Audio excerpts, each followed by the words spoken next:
en su palabra y también cómo Dios guía por su providencia a cada uno de los eventos. Quiero que vayan conmigo al Salmo 126. Salmo 126.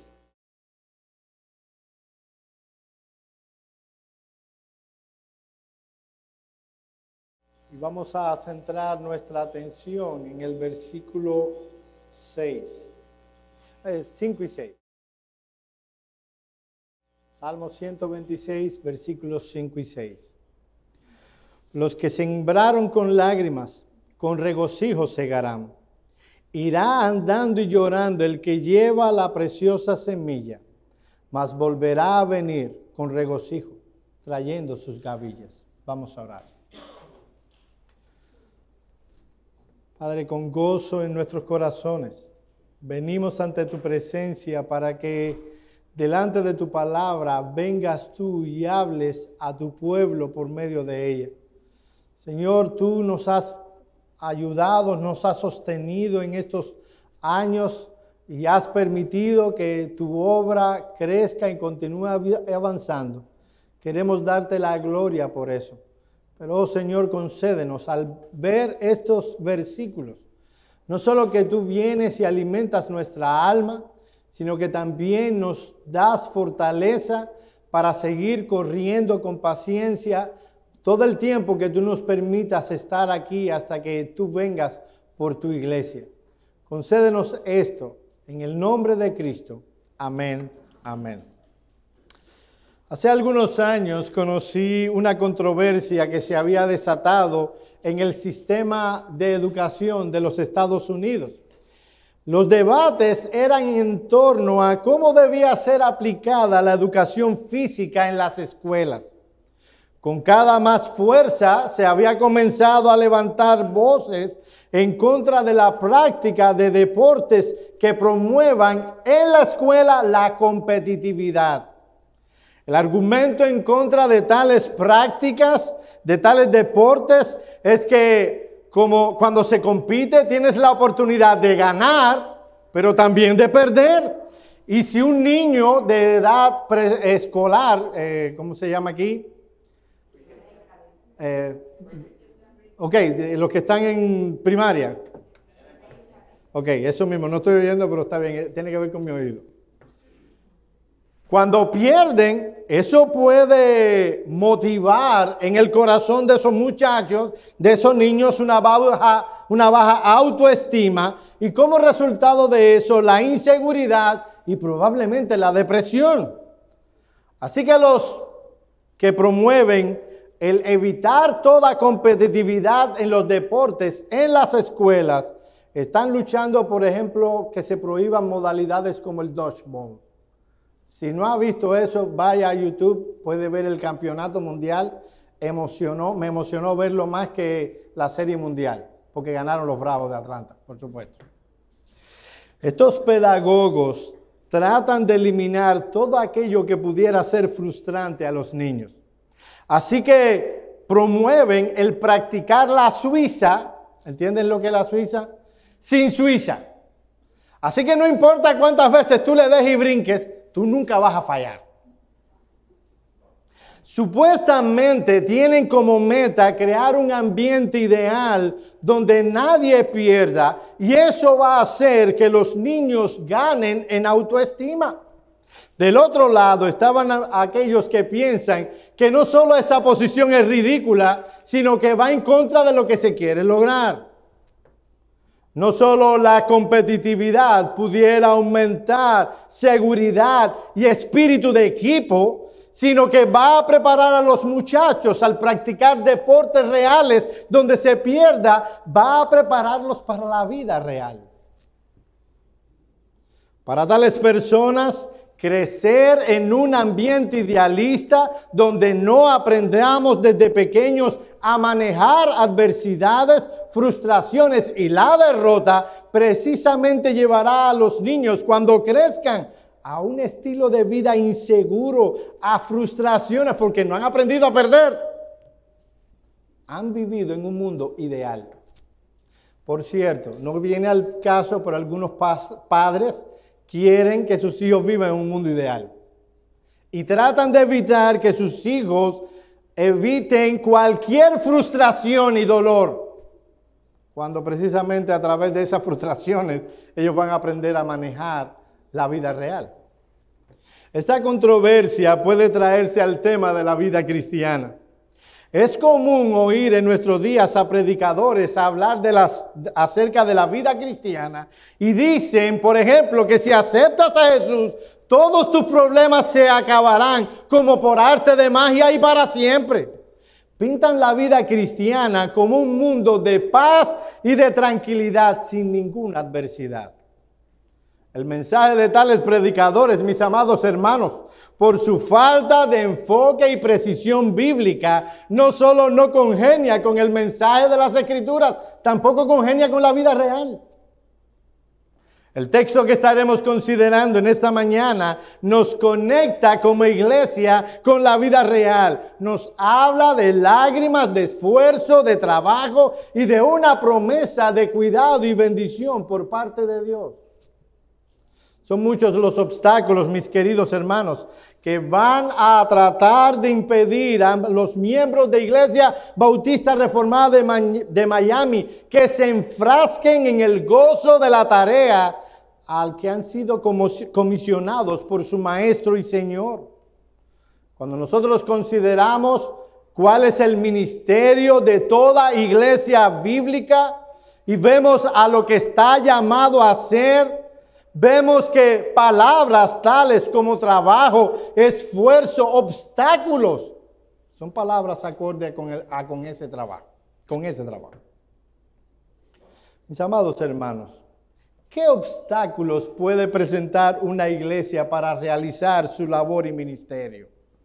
En primer lugar, nosotros tenemos que predicarle el evangelio a un grupo de personas que se caracterizan por tener un corazón duro. Están perdidos, poseen ceguedad espiritual, un entendimiento entenebrecido por causa de la caída.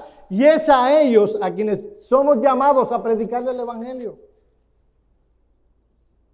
Otro obstáculo tiene que ver con aquellos que no están dispuestos a esforzarse por trabajar en la obra del Señor. Piensan que eso es algo que deben hacer otros, los pastores, otras personas. Poco espíritu de sacrificio hay a veces en algunos hermanos, y aquellos que están trabajando y laborando no solo tienen que cargar con las cargas de los otros, sino que a veces eso es motivo de frustración. Y por si esto fuera poco, hay corrupción en nuestros propios corazones, lo cual hace de eso una carga adicional. El enemigo no es algo que está afuera, es algo que está dentro de nosotros mismos. Ahora, mis hermanos amados, a la luz de esta realidad, el texto que tenemos delante es más iluminador. Miren los versículos 5 y 6 del Salmo 126 una vez más. Los que sembraron con lágrimas, con regocijo segarán. Irá andando y llorando el que lleva la preciosa semilla, mas volverá a venir con regocijo, trayendo sus gavillas. Veamos en primer lugar el contexto en el que se hallan estas palabras. Aunque la traducción que hace Reina Valera de este texto, y en realidad de todo el Salmo en general, no da mucha ayuda en cuanto al contexto, cuando analizamos el texto en su hebreo, nosotros tenemos luz de cuándo fue el momento en que fueron reveladas estas palabras. Nosotros vemos en el versículo 1 que en la Reina Valera dice, cuando Jehová hiciere volver la cautividad de Sión, seremos los que sueñan. Así que parece que este salmo fue revelado en un periodo antes de que el pueblo de Israel o la tribu de Judá volviera de la cautividad. Ahora, la realidad es que cada uno de sus verbos están en pasado, deberían haber sido traducidos más bien en perfecto. Por eso la Biblia de las Américas traduce este texto el versículo 1 de la siguiente manera. Cuando el Señor hizo volver a los cautivos de Sión, éramos como los que sueñan. Entonces nuestra boca se llenó de risa y nuestra lengua de gritos de alegría. Entonces dijeron entre las naciones: grandes cosas hizo el Señor con ellos, grandes cosas ha hecho el Señor con nosotros. Estamos alegres. Es así como tradujo la Biblia de las Américas, y es esa la mejor traducción a este texto. Este salmo ve la liberación del exilio babilonio, medo-persa y persa como algo que pasó en el pasado. Así que podemos situar este salmo en un periodo posterior al exilio babilonio. Esto pudo suceder en el primer o segundo grupo de judíos que volvieron a la tierra de Judá con el Esdras, no me viene ahora a la mente, con el propósito de reconstruir el templo de Jerusalén. De ahí que tenga sentido lo que dice el versículo 4. Haz volver nuestra cautividad, oh Jehová, como los arroyos del Negev. El imperio caldeo había destruido a Jerusalén y llevado muchos cautivos a Babilonia entre los años 585 al 583. Años más tarde, el imperio babilonio cae sobre el imperio persa. El triunfo del gran Ciro sobre los caldeos se produjo por allá por el año 535. Y Dios movió a este hombre para que hiciera un cambio político, una tolerancia religiosa, de tal manera que se permitiera volver a los judíos a su tierra.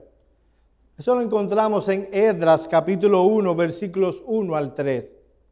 En el primer año del Ciro, rey de Persia, para que se cumpliera la palabra de Jehová por boca de Jeremías, el cual hizo pregonar de palabra y también por escrito todo su reino, diciendo: así ha dicho Ciro, rey de Persia: Jehová, el Dios de los cielos, me ha dado todos los reinos de la tierra y me ha mandado que le edifique casa en Jerusalén, que está en Judá. Quien haya de entre vosotros de su pueblo, sea Dios con él, y suba a Jerusalén, que está en Judá, y edifique la casa de Jehová su Dios, Él es el Dios, el cual está en Jerusalén. Así que este salmo fue revelado, fue escrito justo cuando el pueblo de Judá volvió a su tierra con un propósito en mente: reedificar el templo de Jerusalén.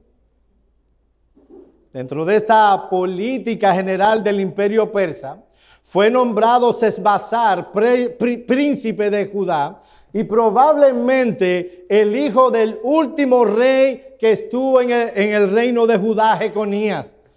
Aunque fue Zorobabel, hijo de Salatiel, quien llevó al pueblo de Judá de regreso e impulsó la construcción del templo de Jerusalén. Según nosotros leímos en Esdras 1 al 3, el propósito de la liberación era reconstruir el templo de Jerusalén. No era otra cosa que esa. Pero ¿saben qué fue lo que pasó? Una vez que llegó el pueblo a Jerusalén y se acomodaron y empezaron a acomodar sus casas y empezaron a acomodar sus propiedades, el deseo y la motivación de construir el templo de Dios fue relegado a un segundo plano. Empezaron con mucho ímpetu, pero empezaron a preguntarse: ¿y quién va a construir mi casa? ¿Y quién va a hacer que mi casa se vea bonita? ¿Y quién va a hacer que yo prospere en la vida? Sí, vinimos a construir el templo de Dios, pero nosotros deberíamos estar primero, mi casa primero, yo primero. Así que Dios tiene que llamar a un profeta llamado Ageo a amonestar al pueblo de Dios, porque habían olvidado la razón por la cual habían sido liberados. Eso aparece en Ageo capítulo 1, versículos 2 al 5. Mis amados hermanos, todo esto es importante para que se pueda entender las palabras del Salmo 126, porque fue en este contexto. Miren lo que Dios dijo al pueblo de Israel por medio de Ageo. Así ha hablado Jehová de los ejércitos diciendo, este pueblo dice, no ha llegado aún el tiempo en que la casa de Jehová sea reedificada. Entonces vino palabra de Jehová por medio del profeta Ageo diciendo, es para vosotros tiempo de habitar en vuestras casas artesonadas y esta casa está desierta. Pues así ha dicho Jehová de los ejércitos, meditad en vuestros caminos. Noten la mentalidad que había ganado el pueblo de Judá con la estabilidad que habían adquirido al volver de la cautividad. No ha llegado aún el tiempo de edificar la casa de Jehová. Y Jehová le conviene a este pueblo haciéndole una pregunta escudriñadora. ¿Es para vosotros tiempo para vosotros de habitar en vuestras casas artesonadas? Y esta casa está desierta. Habían olvidado la centralidad de la adoración a Dios en sus vidas prácticas reales. Pensaban que la vida estaba movida por las cosas materiales que tenían. Se sentían satisfechos con tener casa y un lugar donde habitar. Y se habían olvidado de Jehová, el Dios que les había librado. Es en este contexto, mis amados hermanos, donde se manifiestan o donde fueron reveladas las palabras del Salmo 126. Son palabras de ánimo a un pueblo que había olvidado la razón por la cual habían sido liberados. Habían sido liberados para reconstruir el templo de Jehová, donde Dios debía ser adorado y donde Dios debía ser servido. En vez de vivir vidas centradas en Dios, empezaron a vivir vidas centradas en sí mismos, centradas en las cosas materiales, agradándose de los beneficios y bendiciones del Señor. Ahora, si ustedes notan el Salmo 126, ahí no se les anima al pueblo de Dios diciendo, vas a vivir en victoria. Vas a vivir sin ningún problema. La realidad es una muy diferente.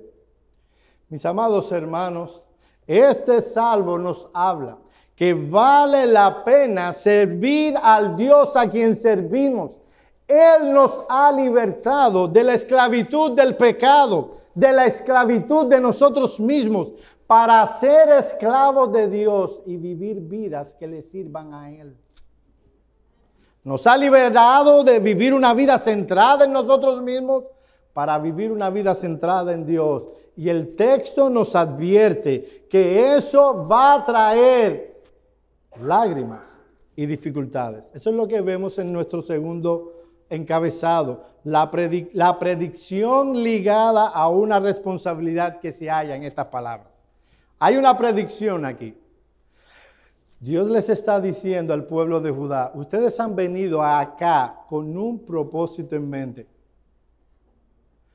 para hacer algo, edificar el templo de Dios, donde la adoración debe ser central en tus vidas. Pero eso va a ser con mucho sacrificio. Miren el versículo 5. Los que sembraron con lágrimas, con regocijo segarán. Irá andando y llorando el que lleva la preciosa semilla. El Señor no quiere que como creyentes juguemos a la Suiza sin Suiza. Él quiere prepararnos para el mundo real. Él no quiere que las Escrituras estén presentes en nuestras vidas como si viviéramos un mundo idílico donde no hayan problemas. La Escritura presenta la vida tal como es, donde habrá situaciones difíciles, situaciones adversas al pueblo de Dios. El Señor nos dice, vayan, hagan la obra. Para nosotros no es edificar un edificio, no estoy hablando de que construyamos ningún local. Estoy hablando de edificar un templo espiritual a Dios. La obra no será fácil, será difícil. Aquel que se disponga a trabajar en la obra del Señor, aquel que se disponga a trabajar para el Señor, lo hará andando y llorando, llorando y andando. Mis amados hermanos, la obra del Señor nunca ha sido fácil en ningún tiempo de la historia del cristianismo. Hacer la obra del Señor es duro. Habrá incomprensiones, dificultades, pero la obra ha de hacerse. Se nos ha dado la semilla de la palabra de Dios. Esta semilla ha fructificado en nosotros y como consecuencia ahora somos labradores que hemos de ir a los surcos de este mundo a llevar la semilla. Miren lo que dice un comentarista sobre este texto. La semilla de trigo siempre es valiosa y cuando el trigo en general es caro, la semilla es más cara aún. Con todo, aunque sea muy valiosa, el labrador ha de tenerla, ha de desprenderse de ella, privándose de usarla para su estómago, el de su esposa e hijos, y sembrará andando y llorando. Hay también un gran riesgo, continúa diciendo el comentarista, porque el trigo, una vez sembrado, se ve sometido a muchos peligros. Y así realmente ocurre con los hijos de Dios en una buena causa. Con todo, hemos de resolver arriesgarnos a los peligros en la vida, tierras, bienes, todo lo que tengamos en este mundo. Es mejor que arriesguemos todo antes de poner en riesgo nuestra religión y nuestras almas. Será difícil no llorar cuando tú le estás exponiendo la palabra a una persona impía que no ama a Dios y no se lamenta por su estado espiritual, sabiendo que su camino es hacia el infierno. Mi querido amigo que nos visitas en esta mañana, probablemente nos visitas con regularidad. Has oído el mensaje del Evangelio en incontables ocasiones y aún continúas rechazando el Evangelio y al Señor que está detrás de ese Evangelio. Qué lamentable tu estado, qué lamentable la situación de tu propia alma. Tus caminos se dirigen al infierno. Tú te encontrarás con el Creador de tu vida y no tendrás nada que ofrecerle, solo tu pecado y tu maldad. Y parte el alma ver a pecadores que no sienten el más mínimo quebrantamiento al saber que han pecado contra Dios y que sus caminos van al juicio eterno. Rompe el alma al ver la sociedad que nosotros vemos y debemos hacerlo con quebrantamiento de corazón. Un alma que habla del infierno y no se conmueve está solo en su mente y no en su corazón. Dice otro comentarista, la iglesia no solo ha de guardar esta semilla en el granero para los que inquieran acerca de ella, sino que ha de enviar a sus sembradores a echarla entre aquellos que desconocen su valor o son indiferentes para preguntar por ella. La iglesia no ha de acurrucarse llorando porque los hombres no acuden a ella a buscarla, sino que han de salir a llevar la preciosa semilla a aquellos que son indiferentes, a los mal dispuestos, a los que tienen prejuicios o son disolutos. Pasamos nuestro tiempo hablando con vecinos, amigos, personas a nuestro alrededor acerca de un sinnúmero de temas.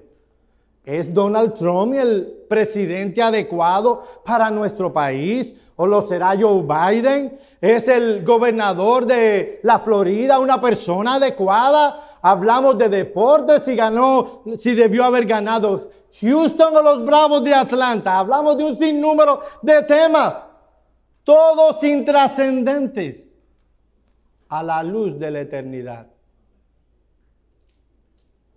A mí me encanta el deporte, pero todo eso mismo, gracias, a la luz de la eternidad.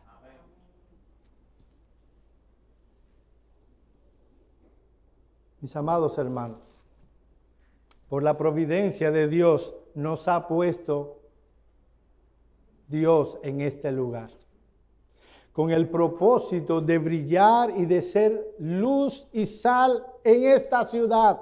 Una ciudad que anda a lo loco en su camino al juicio eterno. Y Dios nos ha de pedir cuentas si no cumplimos como iglesia la labor que Dios nos ha encomendado, ser luz y sal en la ciudad de Miami. Nos vemos involucrados en un sinnúmero de tareas, todas intrascendentes a la luz de la eternidad. Estamos preocupados si queremos hacer un driveway más grande o más chico. Estamos preocupados si podemos agrandar nuestra casa o cómo evitar que nuestro sistema de refrigeración sea más eficaz. Todas esas cosas no es que sean inútiles. A la luz de la eternidad, ¿son intrascendentes? Cuando nuestros hijos ven que toda nuestra preocupación gira en torno a nuestro hoy, a lo que vivimos, a las cosas materiales, le estamos dando una hermosa señal de qué es lo que hay en el corazón. Jesús quien dice que de la abundancia del corazón habla la boca.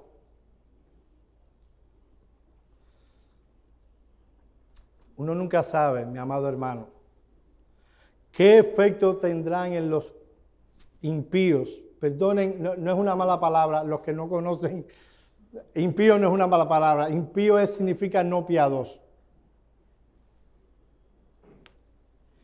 Nunca sabremos las implicaciones, el impacto que puede ocasionar en una persona alguna de nuestras acciones piadosas.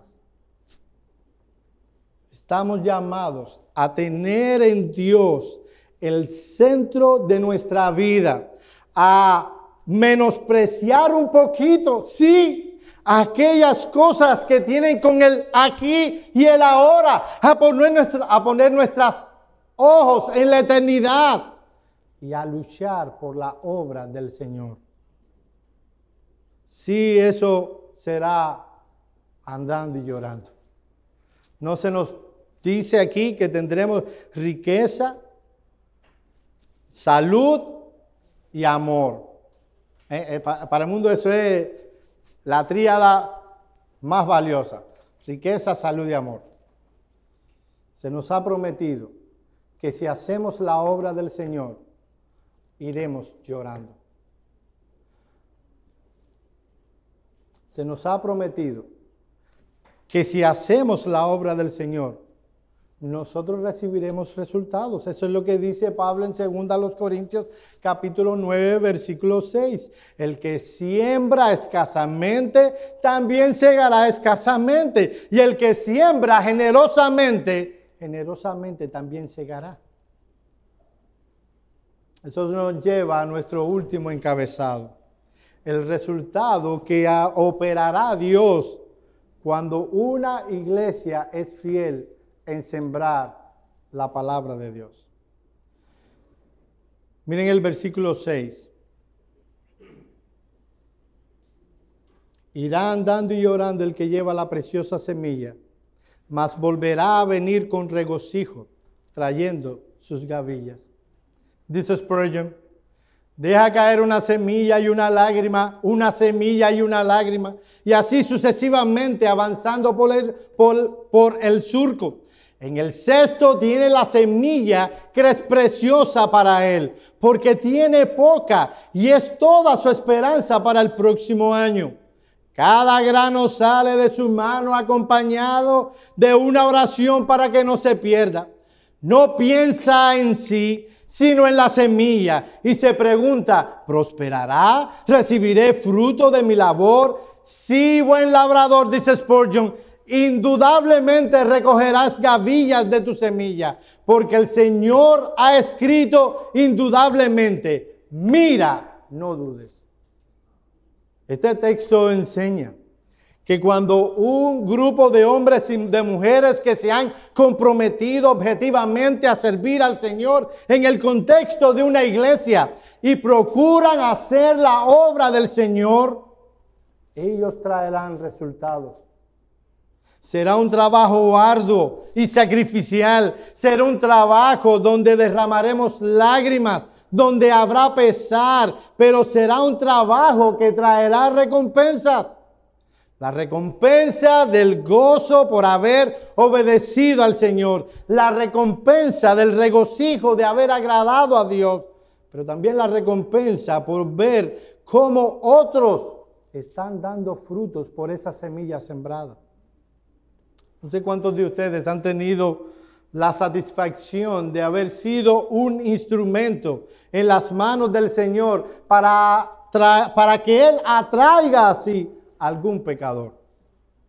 Y yo puedo decir sin temor a equivocarme que pocas cosas en la vida cristiana traen más satisfacción para un creyente que el ser instrumento para la salvación de alguna persona. Qué misericordioso es nuestro Señor, que por su autoridad Él pudiera encargarse de hacer la obra de la iglesia por nosotros.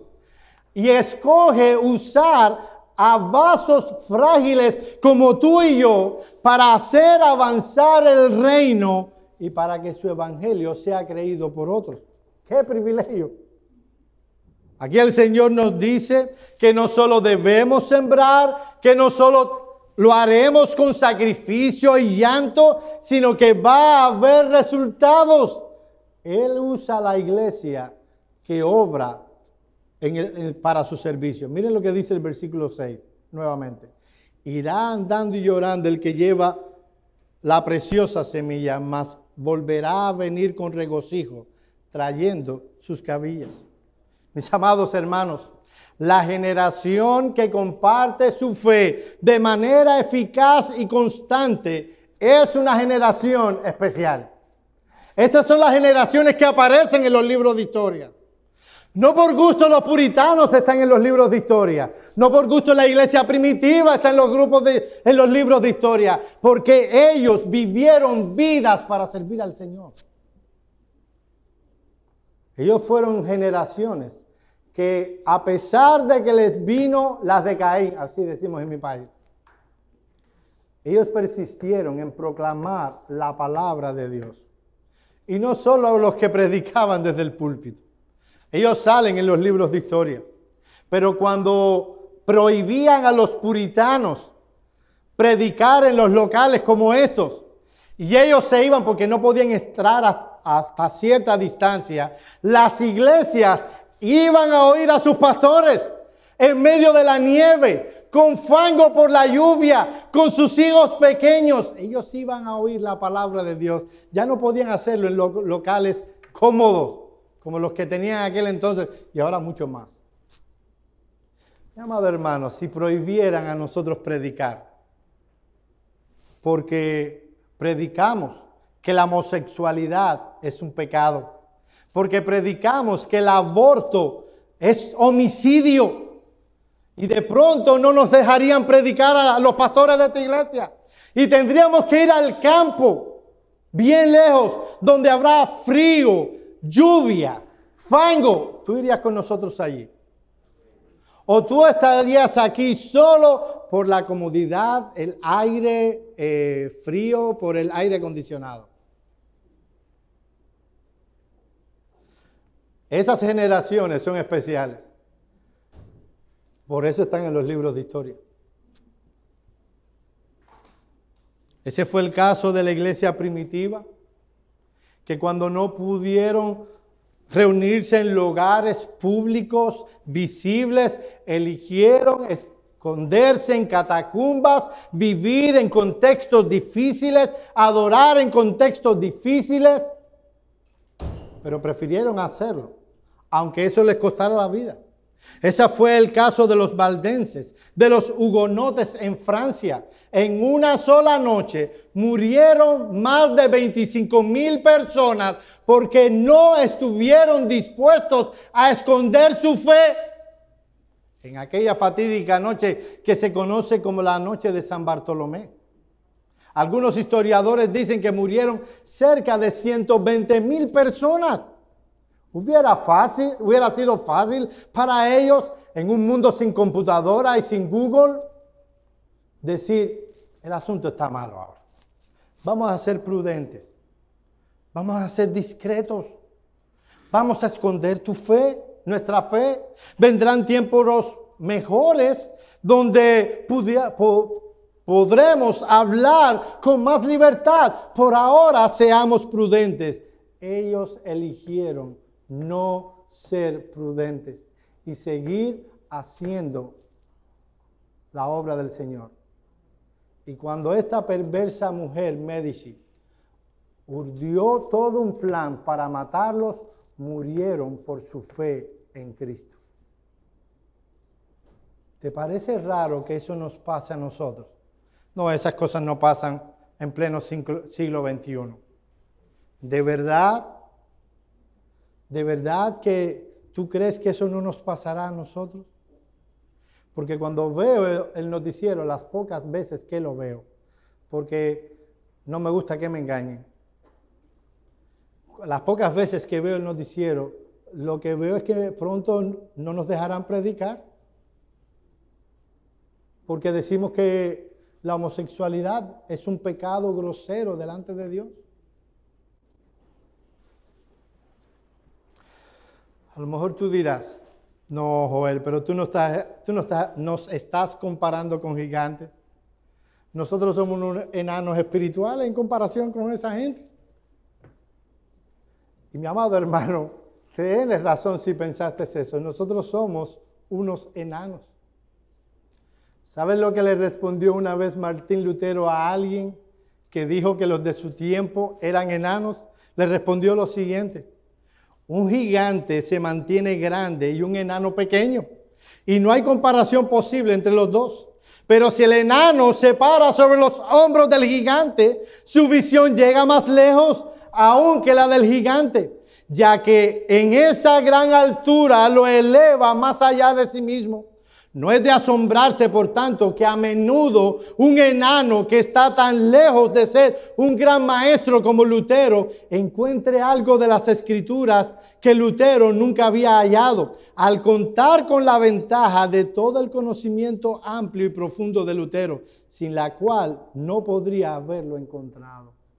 Sí, mis amados hermanos, somos enanos. Pongámonos encima de los gigantes de la historia e imitemos su fe, e imitemos su deseo de servir al Señor. Cuando decidimos no arriesgarnos por la obra del Señor, y esto no es lo peor que le pueda pasar a una persona, no salir en un libro de historia, porque solo salen en los libros de historia los que se arriesgan por la obra del Señor, los que hacen como William Carey, que se monta en un barco con su familia a ir a la India a predicar el Evangelio. Y así con cada uno de los casos de los que aparecen en los libros de historia. Están allí porque estuvieron dispuestos a sacrificarse y a no tener preciosa su propia vida, como dice el apóstol Pablo. Mis amados hermanos, no los voy a engañar. Dios nos ha dado una labor y nos vendrán muchas dificultades. Tenemos que tomar una de dos decisiones. O no hacemos la obra del Señor y no lloraremos. o tomamos la decisión de tomar la palabra y edificar un templo espiritual en nuestro medio, donde Dios pueda ser adorado, donde nos edifiquemos unos a otros, donde crezcamos para la gloria de Dios y lloraremos. ¿Cuál es tu elección? Yo elijo servir al Señor. Yo elijo hacer la obra del Señor. ¿Estás tú dispuesto también a hacer tal tarea? Vamos a orar.